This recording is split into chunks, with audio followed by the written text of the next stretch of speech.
Hello everyone and welcome back to Age of Nagash, and in this video I'm very excited as I have just seen in full the new Be'lakor is back model. So this is the new Be'lakor model that Games Workshop had teased us with at the end of the last preview, and then they showed us a little silhouette yesterday of what they're going to do with the new model Monday thing, which is the new thing which I'm covering today.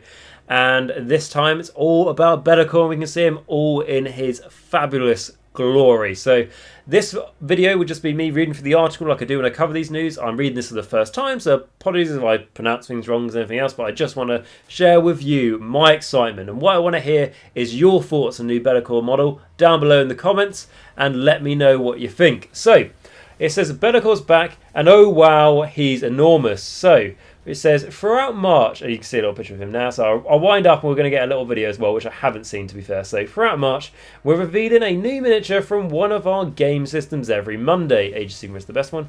In last week's new model Monday article, we introduced you to Kritza, I think it was, the Rat Prince, a vampiric noble in the Mortal Realms. This week we've got a big reveal for you, literally. And just a quick one, if they said for our game systems every Monday, maybe they'll alternate. So last week it was the Cursed City, and that the Rat Prince is going to be for the Cursed City.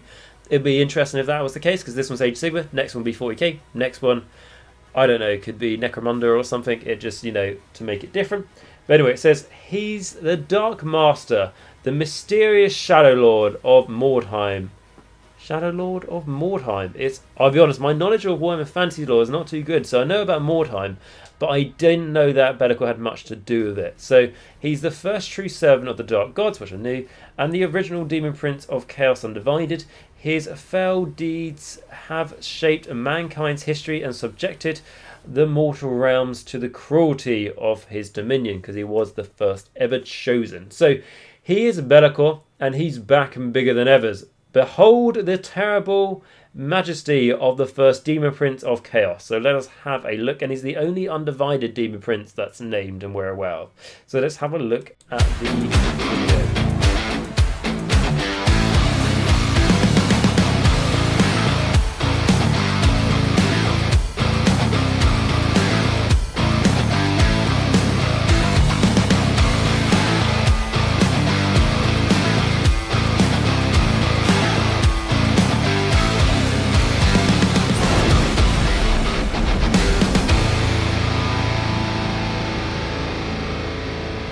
So my first thoughts are my current Be'lakor that I painted up not so long ago is currently crying because what a waste of time that was.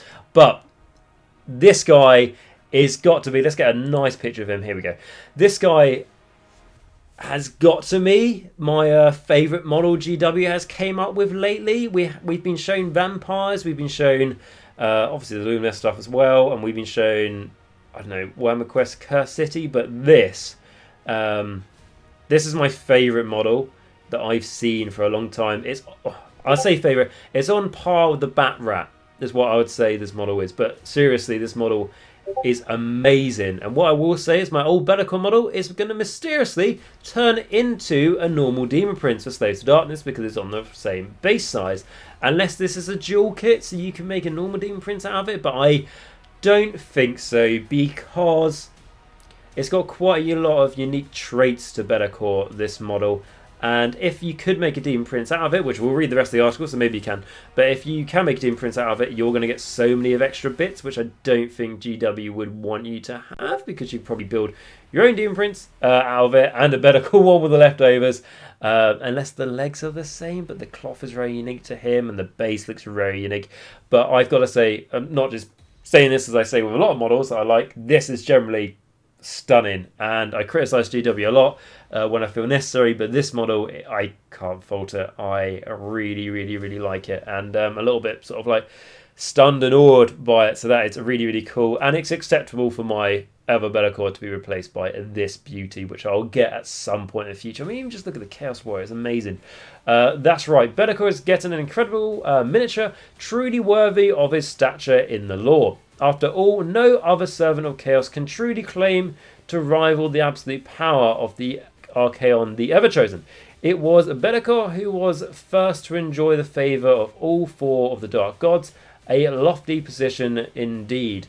but one which he would ultimately be denied evermore due to his own hubris. So let's find out a little bit more, because I don't really know too much on basically how he fucked up, essentially. But I know RKO and the Everchosen is what Be'lakor wanted to be at the start, presumably. So it says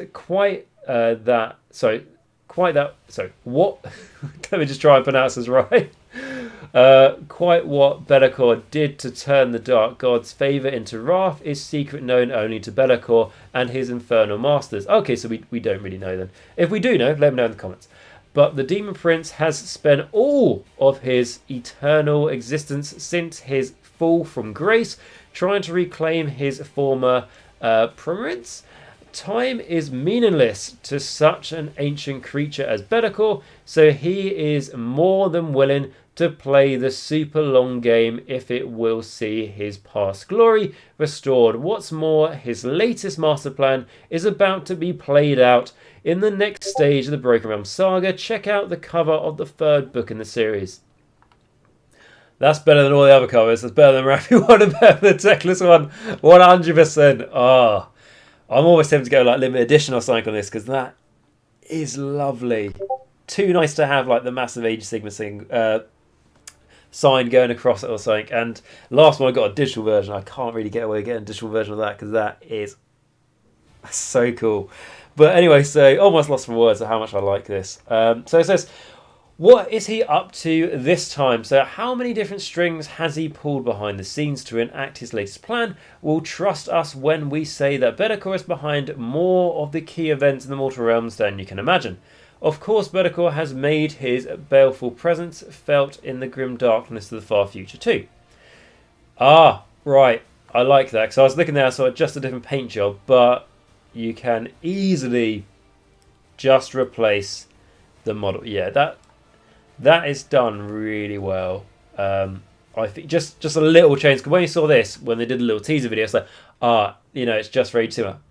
Just change the corpse around, and yeah, really, really do like. And it means people don't have to do it, like replace the Chaos Warrior and make it something else for 40k. So I do like that. I'm also going to get a Space Marine corpse out of this, which I'm sure I can turn into a Stormcast corpse, so I use for basing for my Imperial Knights. So definitely am a fan of that.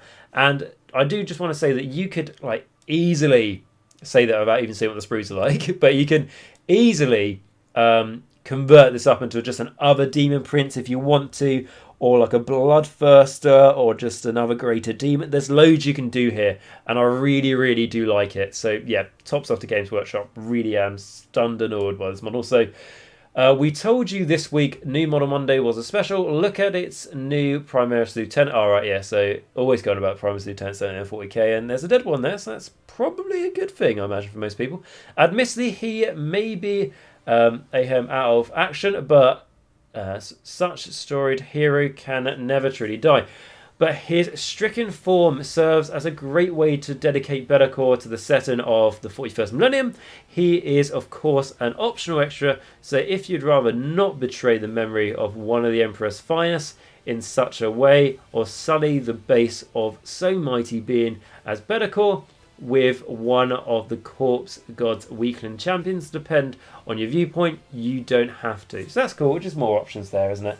And then it says, now we said Be'lakor's new model is enormous. Other descriptions include massive, titanic, and bigger in some dimensions than a rotational chicken.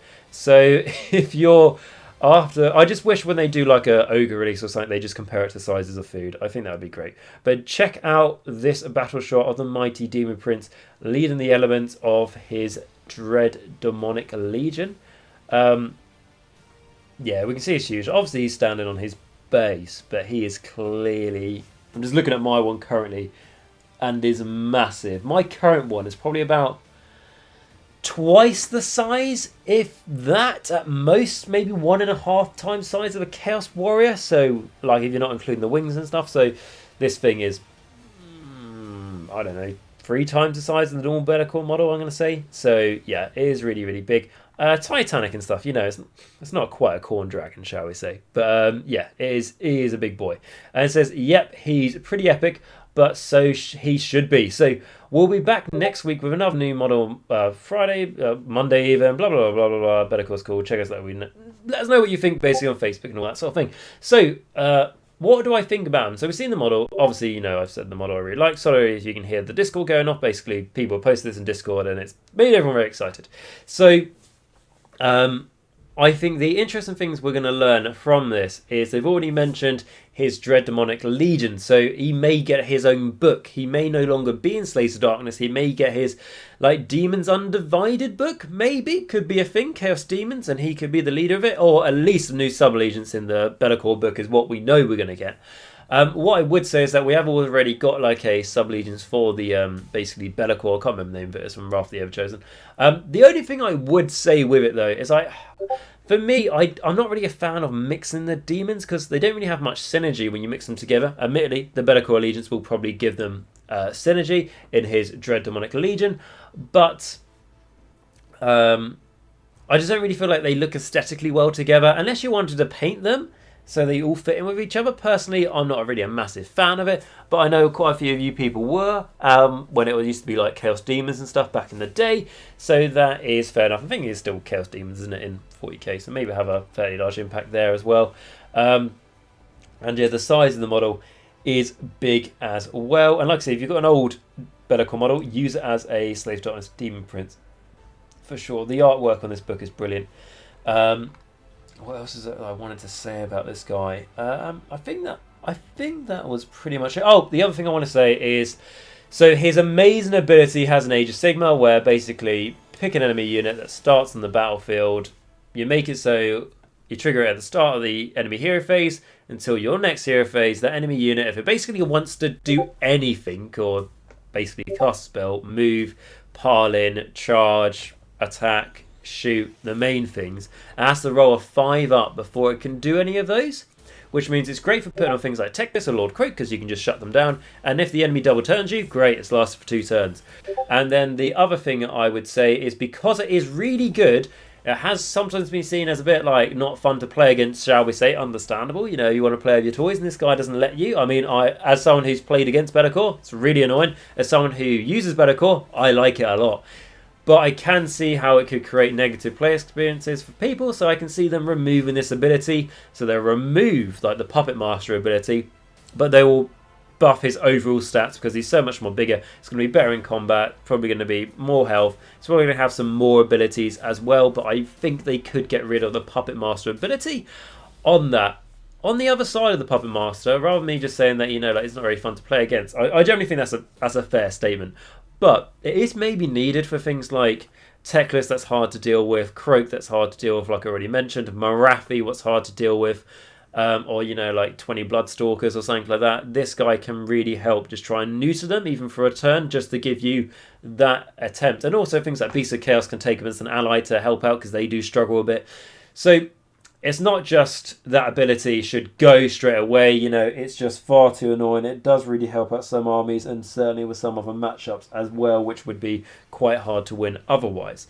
But no, so that's really all my thoughts of this guy. Like I said, these videos are quite short. To be honest, I forgot like today that they were going to be showing this model. So I did say my Sylvaneth video was going up today. I am going to push that back to tomorrow. Apologies. But what that means, it just gives you it gives me basically a bit more better time to make sure that I can stay on track with my, like, you know, video at least every 2 days schedule I've got going. And by the time I get this video up, it's probably going to be about 5 o'clock. The Sylvaneth one's scheduled for 6, and then it's just going to be a bit too close to each other, so I'd rather spread it out a little bit. So apologies about that, but that video has been made and it will come out tomorrow for you guys. So with that, guys, let me know your thoughts on the Be'lakor model. Absolutely incredible. Obviously, I don't need to say that enough. Really am a fan of it. Price. That is a question that's going to come up. I might as well just try and answer it now. I would say £50. I reckon this guy is going to be 60. Like, that's what I think. Well, let's say £40 to £60 is what I reckon this guy will be. Because he's not like... They mention the word enormous a lot, and he's not. He's a big boy, but he's not like Titanic in proportions, as they've mentioned. But he is big. Cheapest £40, and I don't think it will be that. I think the cheapest we can probably expect is 50 and then potentially 60, 65. I think, but I'm happy to be proven wrong if it's less. Obviously, you get from a third-party retailer, so you get it for cheaper. But no, guys, let me know your thoughts of that down below. If you did enjoy this video, or you're just excited for Be'lakor in general, smash that like button. It's gonna be great to see that. Also, hit the subscribe button if you haven't already, and if you have, make sure you also hit the bell notification button. So 3 buttons, really easy to press, and really just help out the channel. Absolutely free for you guys to do so, and I would really appreciate it. What I do want to say though as well is a massive thank you to my YouTube and my Patreon members. So because of these people, I can continue to do YouTube and try and help people get into Age of Sigmar and help them with their Age of Sigmar journey. They really help me justify the time I put into this because it costs so much time and money and stuff and trying to do this YouTube stuff. So they do really help towards that. So that's going to be my Morgasts, who are my biggest supporters, and they're all fantastic people. And that's going to be Johnathan H, Filq, Bleed Red, and Christopher G. Thank you to all you 4 people for being absolutely amazing and continuing supporting me in such an enormous way. Please keep it up, and it makes a huge difference. Then my vampires, which are Mir, Martin S, Rouse321, David A, Ronni H, Doug P, and SpareBear. Thank you as well, guys, for being absolute champs supporting me at that tier. Makes a huge difference. And then my Necromancers, which is Jacq.l, RadiationRiley, AW77, Sagas, WolfNick, Michal W, Quad, Cranky Wombat, Christopher F, Christopher C, James S, and Steve T. All you guys massively help support the channel as well. And what I will say, guys, if you would like to support the channel, you'll find a join button next to the subscribe button on YouTube, which means you can become a YouTube member. Very easy to do so. Even just giving £1 a month massively helps support the channel. Or if you'd like to become a patron, you'll find a link to it, top description down below. And even if you just give like $1 a month, it goes straight towards keeping this channel going. But with that aside, guys, I'm just going to say thank you so much for watching this video. If you can't support on those platforms, like I say, just like, subscribe, bell notification. That would be fantastic. So remember, until next time, guys, to stay safe, stay hygienic, wear a mask, and for God's sake, wash your hands. So it means that when Be'lakor comes out, we can actually start playing and using them in our games at some point. And then more importantly than all of that is remember, until next time, that Nagash is all, and all is one in Nagash.